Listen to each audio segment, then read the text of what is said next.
Hey guys, welcome back to In a Pinch with Hitsuzen. I'm Hitsuzen from snuffhouse.com. All names have been changed to protect the innocent. Today we're going to talk about medicinal snuff. Not a medicated snuff, but a medicinal snuff. Today we're talking about... Can you see it? Nope. There we go. Toque Coltsfoot. First, a word about Coltsfoot. What is Coltsfoot? Coltsfoot is an herb that looks like dandelions and smells like aniseed. I got some notes here.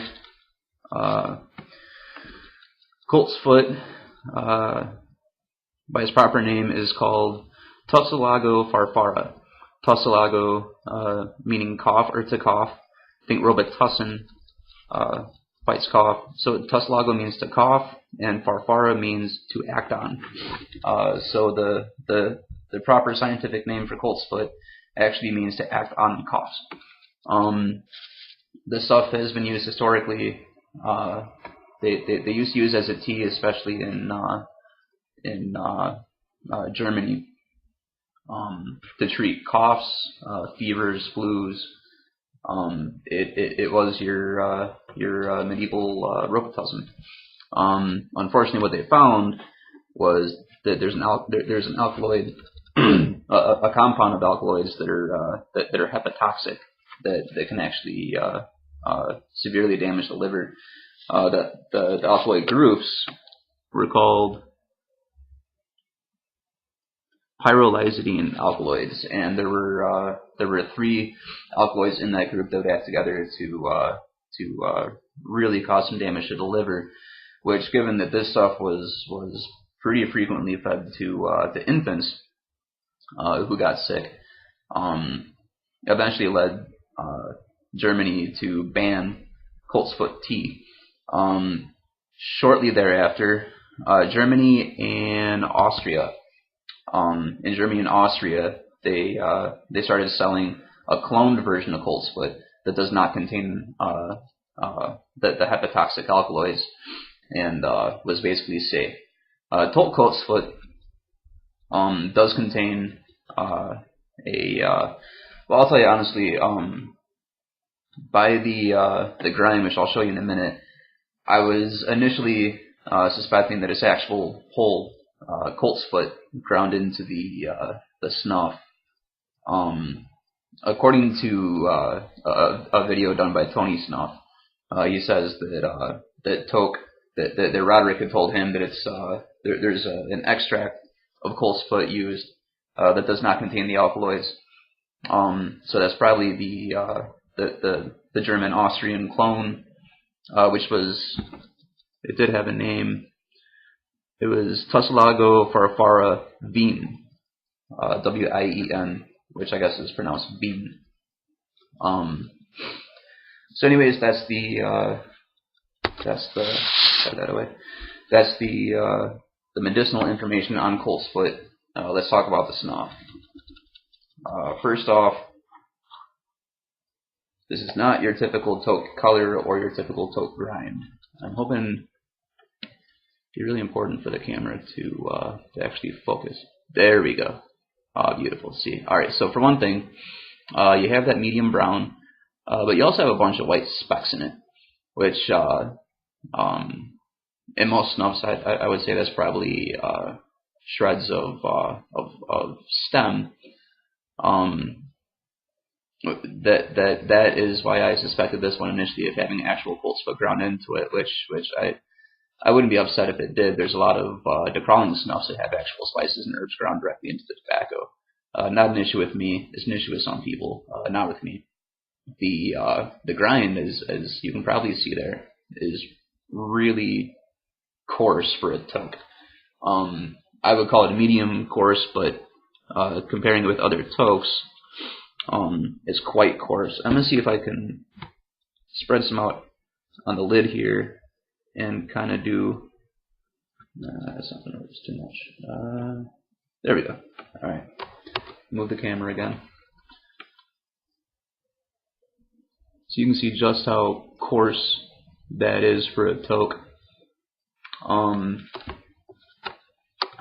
There we go.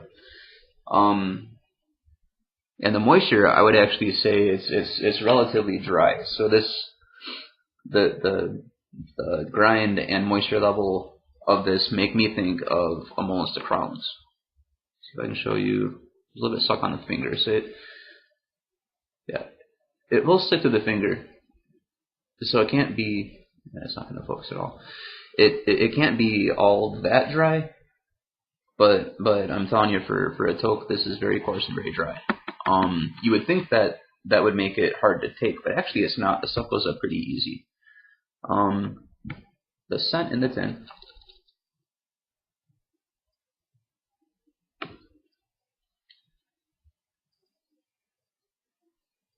is anisey. It's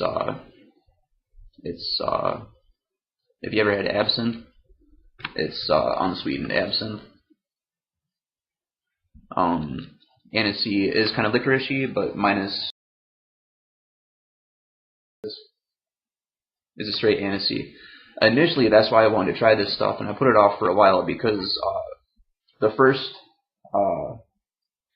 medicated snuff I ever tried is actually available locally at B&M out here, called Dean Swift's Bezoar, which has a heavy anisey, but also really heavy menthol, and I don't react well to menthols. I enjoy them, but they just close everything up seconds after I take them. Most of them, not all. And for that reason, I was never able to enjoy the Dean Swift a whole lot. This is basically, to me, resembles the Dean Swift's Bezoar without any menthol. So I'll go ahead and take a pinch.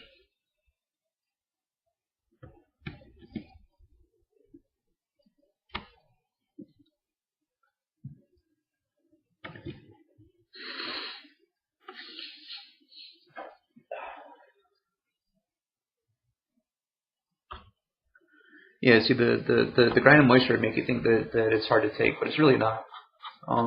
It goes up easy, moderate burn, kind of up in here, but it comes and goes in seconds.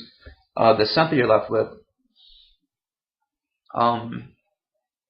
anisey, their base tobacco, which is again phenomenal. If you guys haven't watched my Toque Natural review yet, go back and watch that and impose anisey over that, and that's what you get. It's a really herbal snuff. My favorite time to take this stuff is actually at night. The scent is just inherently relaxing. I take a pinch and throw on my the podcast I listen to when I go to sleep, and I'm out in 5 minutes or less. As far as being medicinal snuff, and again, not medicated, there's no menthol in it, but a medicinal snuff, I can testify to that too. I was talking about this on the boards maybe, I got like no concept of time, maybe a month ago, less than a month ago. I'd gotten sick, and really sick, like sick enough to take a day off work, which is not something I'm in the habit of doing. I take days off work to get stuff done, but I don't take a lot of days off work for being sick. And there was no snuff I could find that I actually enjoyed. I would try to take it, and if I could get it in my nose, the scent would just make me sick. So I was eventually going pretty much without nicotine, which was just make me feel even worse, honestly. And then I remember the Coltsfoot, which I've been using as a bedtime snuff. I remember the Coltsfoot is supposed to be medicinal, so I took a pinch, and it may have been placebo. I don't know, but I can tell you that my throat wasn't as sore anymore. I wasn't coughing all the time, and I was finally able to get some restful sleep that night. So I would say it's one to get, especially this time of year, and keep, if for nothing else, keep it in your flu season, cough season, or cold season kit. I made the mistake of ordering a 10-gram tin because I wasn't sure how much I was going to like it. I'll be ordering an ounce of it with my next toque order. I recommend you guys get a large tin. I know this is one of those snuffs for a lot of people. You're just not sure by the description if you're gonna like it or not. Even if you don't like it, which I have a hard time seeing anybody not liking it. But even if you don't like it, it's really good to have around for when you're sick. So yeah, that's Toque Coltsfoot. Really good stuff. Definitely worth having in your kit. Throw some in on your next order. And like I said, order the ounce, because you're gonna end up ordering the 10-gram tin and wish you would order the ounce. So I recommend you guys stock up. Enjoy. Hope you guys don't have to use it. I hope you guys aren't getting sick, but I know a lot of you guys are. If you are sick, hope you get to feeling better. Hope you guys are having a great week. God bless. Salud.